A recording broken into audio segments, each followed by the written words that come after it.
day, I made a realization. So I was forging the other day and that happened.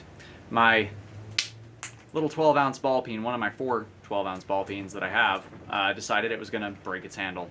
So I decided, since I do have 4 of these, I'm going to make this one into a little set hammer. This is going to be the side that I hit, and then this is going to be the side that has the fuller shape to it. So we're going to go ahead and reforge this and flatten this so it's got a nice flat face to accept the hammer when I forge with it.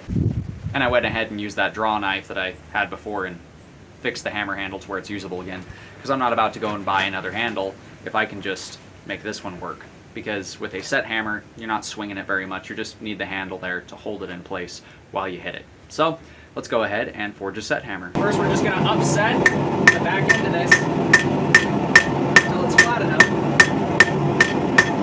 to create a striking surface that I can use for the set hammer. This should only take 1 or 2 heats to do. This is not very difficult to upset at all. Okay, and just like that, we've got the plug for the striking surface of our hammer set, for our set hammer. Now we're going to go ahead and start working that fuller side. And we're going to do this set hammer with a vertical peen, because I don't have any vertical peens around the shop. So that's what we're going to go with.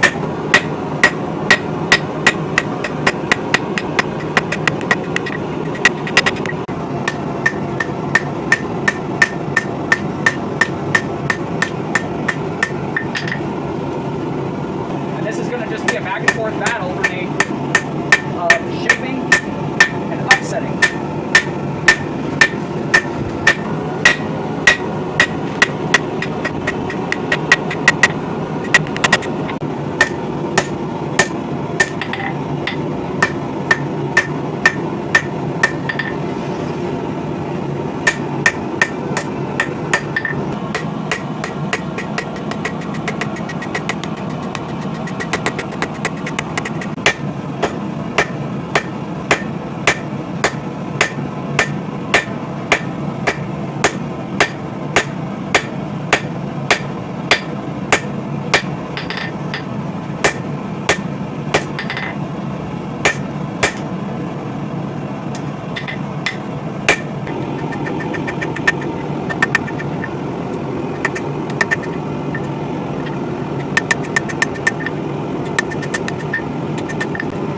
I've just basically made a nice little hexagonal shape instead of keeping it round, just to make it a little more aesthetically pleasing.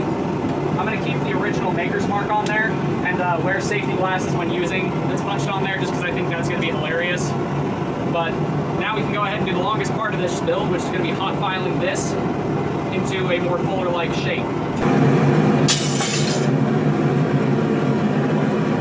So it is a little kinky, but we can fix that just by grabbing it and giving it a little twist to adjust the straightness of that with its socket.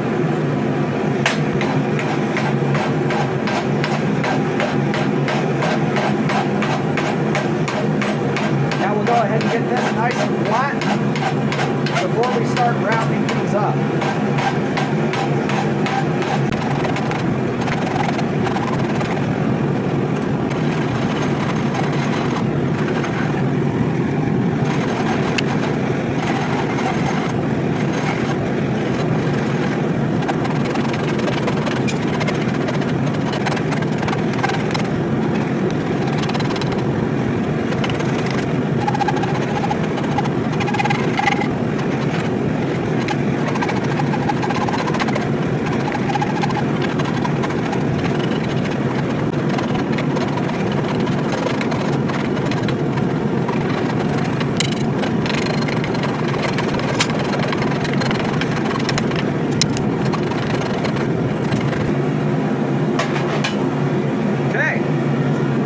Now we've gone ahead and we've got it filed nice and smooth. There's a tiny bit of forge scale there and there, but I'll brush that off and it will be fine. But we've got a nice, smooth, round, fuller shaped here. Now I'm just going to go ahead and harden up the head, just the hammerhead side, and I'll temper it off camera like I usually do, so I don't bore you. But we'll get this hardened up, tempered up, and then we'll get the handle on it.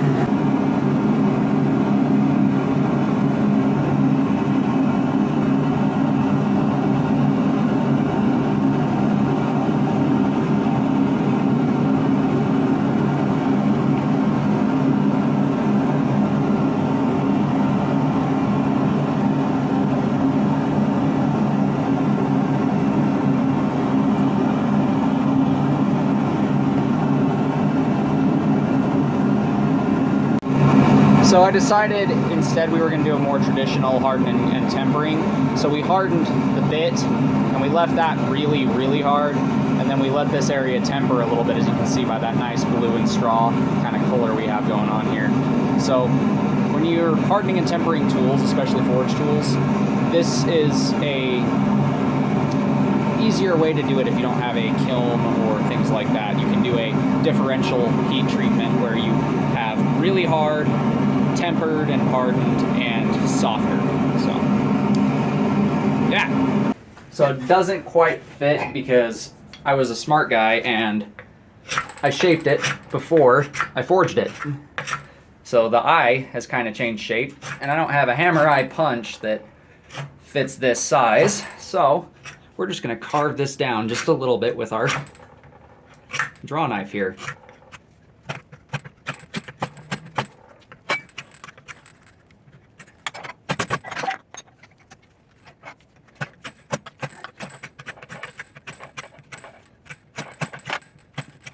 So we're all set on the little set hammer. We're all finished up, gave it a nice hexagonal, semi-hexagonal back to strike.